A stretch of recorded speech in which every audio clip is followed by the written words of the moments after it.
इस वक्त एक बड़ी खबर आपको बता दें, 370 हटाने के फैसले के बाद प्रधानमंत्री नरेंद्र मोदी ने एक लेख लिखा है। जम्मू कश्मीर में विकास को प्राथमिकता दी गई। हमने नागरिकों की चिंताओं को समझा। ये बात प्रधानमंत्री नरेंद्र मोदी की तरफ से कही गई है। विकास को प्राथमिकता जम्मू कश्मीर के अंदर दी गई और इस अन्याय को खत्म करने की इच्छा थी, जिसे कि किया गया। तो सुप्रीम कोर्ट का कल फैसला आर्टिकल 370 हटाने पर कि कैसे ये सही था, न्याय सम्मत तरीके से इसे हटाया गया। और अब प्रधानमंत्री नरेंद्र मोदी की तरफ से इसी के ऊपर एक आर्टिकल लिखा गया है, जिसमें प्रधानमंत्री ने साफ तौर पर यह कहा कि जम्मू कश्मीर के अंदर विकास करना ही इच्छा थी। 370 और 35A एक कलंक था और उसे हटाना हमारी इच्छा थी। ये तमाम बातें प्रधानमंत्री नरेंद्र मोदी की तरफ से लिखी गई है उस आर्टिकल के अंदर, जिसमें जो पूरा दर्द था 370 को लेकर, 35A को लेकर, वो प्रधानमंत्री नरेंद्र मोदी का झलका है। और उन्होंने ये बताया है कि कैसे नागरिकों का भला करना, जम्मू कश्मीर का विकास करना, यही एकमात्र प्राथमिकता थी। और लगातार जो अन्याय हो रहा था 370 के तहत, 35A के तहत, उसे खत्म किया जाना जरूरी था। सुशासन के लिए प्रतिबद्धता, यही हमारी पहचान है और उसी के तहत हमने काम किया। ये सारे महत्वपूर्ण बिंदु आपको हम बता रहे हैं जो प्रधानमंत्री नरेंद्र मोदी ने अपने लेख में लिखे हैं। कल सुप्रीम कोर्ट का फैसला आना और उसके बाद आज जम्मू कश्मीर को लेकर, 35A को लेकर, धारा 370 को लेकर प्रधानमंत्री नरेंद्र मोदी की जो भी बातें रही हैं, जो विचार रहा है, जो विजन रहा है, वो सारी चीजें प्रधानमंत्री नरेंद्र मोदी ने अपने आर्टिकल में लिखी हैं। और जो इसके महत्वपूर्ण बिंदु हैं वो इस वक्त हम आपको बता रहे हैं। उन्होंने कहा कि अनुच्छेदों से लोगों के बीच में दूरियां बढ़ गई, उसी को हम खत्म करना चाहते थे। 370 हटाने का सुप्रीम कोर्ट का कल जो फैसला आया कि कैसे ये सही था, इसे चैलेंज नहीं किया जा सकता। अब प्रधानमंत्री ये कह रहे कि जम्मू कश्मीर में विकास ही हमारी प्राथमिकता थी। अन्याय यहाँ पर जो चल रहा था उसे खत्म करना था, यही हमारी इच्छा थी। और ये कलंक 370 और 35A को प्रधानमंत्री नरेंद्र मोदी ने अपने आर्टिकल में कलंक बताया है। उन्होंने कहा ये कलंक और उसे खत्म करना ही हमारी इच्छा थी। वरिष्ठ सहयोगी मेरे अमिताभ सिन्हा इस वक्त जुड़े हैं, उनका मैं रुख कर लेती हूँ। अमिताभ, प्रधानमंत्री नरेंद्र मोदी की जो भी बात थी, चाहे विकास को लेकर या 35A और 370 को लेकर जो टीस थी उनके मन में, वो सब कुछ इस आर्टिकल में सामने आया है। बिल्कुल ना, इस जो कश्मीर की आज़ादी के लिए 370 हटाने के लिए जो बीजेपी, संघ परिवार, RSS और जनसंघ ने जो संघर्ष किया है, डॉक्टर श्यामा प्रसाद मुखर्जी का जो बलिदान है जम्मू कश्मीर के में से 370 धारा 370 हटाने पर, इन तमाम चीज़ों को उन्होंने याद किया है कि श्यामा प्रसाद मुखर्जी ने कैसे उन्होंने नेहरू कैबिनेट को छोड़ दिया था इस जम्मू कश्मीर के मसले पर। तो ये तमाम चीजें हैं जिसको प्रधानमंत्री याद कर रहे हैं और उन्होंने सुप्रीम कोर्ट के फैसले को ऐतिहासिक भी बताया और कहा है एक भारत श्रेष्ठ भारत का एक सर्वश्रेष्ठ नमूना है ये सुप्रीम कोर्ट का फैसला।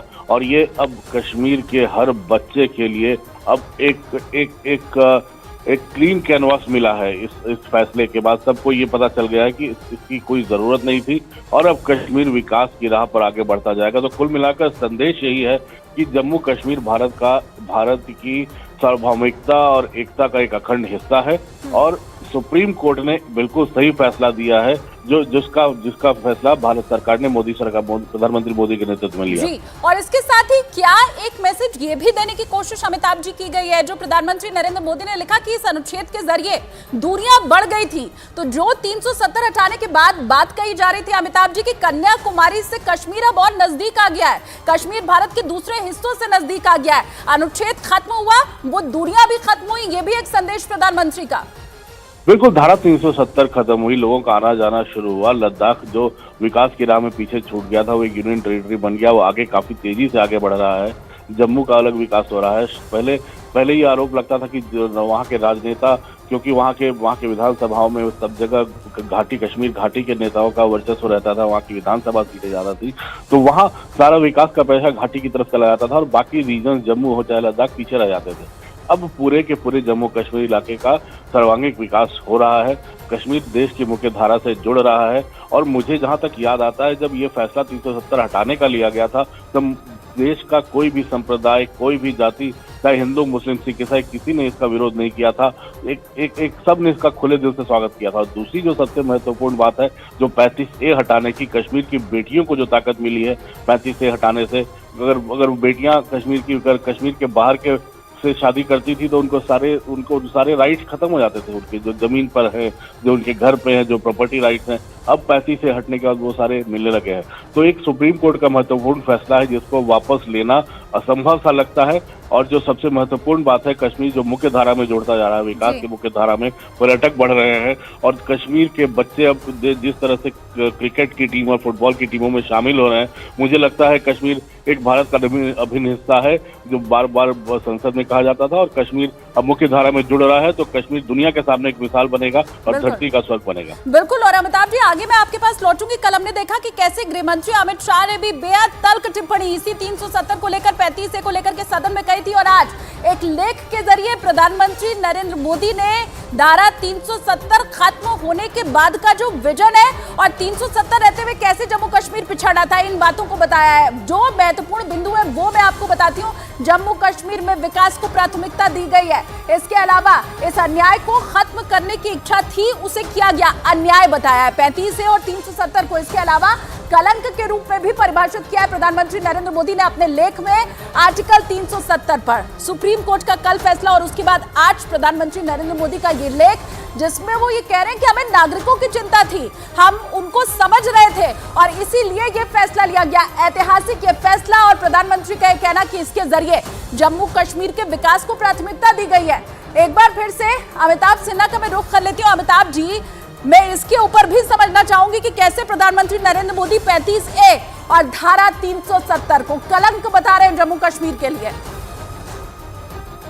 बिल्कुल सर, ये एक ऐसा प्रावधान था जो न केवल जम्मू कश्मीर के कई ऐसे संप्रदाय थे, कई ऐसी जातियां थी जिनको वोटिंग राइट्स तक नहीं थे 370 के अंदर। जो पश्चिमी पाकिस्तान से आए रिफ्यूजीज थे, जो वहाँ के मवेशी थे, वहाँ के कई ऐसी जातियां थी जिनको वोटिंग राइट्स नहीं था, जिनको आरक्षण नहीं था, जिनको सरकारी नौकरियों में सुविधाएं नहीं मिलती थी, उन सबको 370 हटने के बाद मुख्य धारा में लाया गया है। 35A हटने का मतलब है कि कश्मीर की बेटियों को इतनी ताकत मिली है कि कम से कम अगर वो बाहर की किसी युवक से शादी कर रही है तो कम से कम उनको कश्मीर की धरती पर अपनी प्रॉपर्टी राइट्स पर हक रहेगा, उनकी प्रॉपर्टी राइट्स बरकरार रहेंगे। और सबसे महत्वपूर्ण बात है, कश्मीर में आतंकी घटनाओं में लगातार कमी आ रही है और इससे भी बेहतर जो कहा जा सकता है, कश्मीर का युवा देश भर में आकर मुख्य धारा से जुड़ने को तैयार है और यही प्रधानमंत्री का सपना। और प्रधानमंत्री ने अटल बिहारी वाजपेयी को याद करके कहा है कि एक ऐतिहासिक भाषण में अटल बिहारी वाजपेयी ने कश्मीरियत और जमहूरियत की बात की थी और यही कश्मीरियत जो है दुनिया के सामने मिसाल बनेगी। अमिताभ जी, इसके अलावा कल अमित शाह की तरफ से तमाम डेटा दिया गया था। आज अगर प्रधानमंत्री नरेंद्र मोदी ये कह रहे हैं कि कैसे सुशासन आया है जम्मू कश्मीर के अंदर, कैसे वहां पर विकास होता हुआ अब दिखाई दे रहा है, तो कल इससे जुड़ा हुआ सारा डेटा भी अमित शाह दे चुके हैं सदन के अंदर कि कैसे अब ना तो वहां पत्थरबाजी हो रही है, ना वहां पर कोई जख्मी हो रहा है और कैसे आतंकवाद की जो घटनाएं हैं उसमें कमी की गई है इसी आर्टिकल को हटाने के चलते। अब आपको वो महत्वपूर्ण बातें जो प्रधानमंत्री नरेंद्र मोदी ने अपने लेख के जरिए खुद लिखी है, आपको हम बताते हैं। 370 और 35A को उन्होंने कलंक बताया है। एक भारत श्रेष्ठ भारत की भावना इसी के साथ मजबूत हुई है क्योंकि अब पूरा देश एक है। अलग विधान, अलग झंडा जो जम्मू कश्मीर का रहा करता था वो अब खत्म हो चुका है। अनुच्छेदों से लोगों के बीच में दूरियां पैदा हुई, अब इसे हटाकर उन दूरियों को खत्म किया गया। प्रधानमंत्री नरेंद्र मोदी ने कलंक बताया है आर्टिकल 370 को। इसके अलावा नागरिकों की चिंताओं को समझा, किस तरह से इस सरकार ने विकास को प्राथमिकता, जम्मू कश्मीर के विकास को प्राथमिकता दी गई। ये तमाम वो महत्वपूर्ण बिंदु है जो प्रधानमंत्री नरेंद्र मोदी ने लेख के जरिए देश के लोगों के साथ साझा किया है।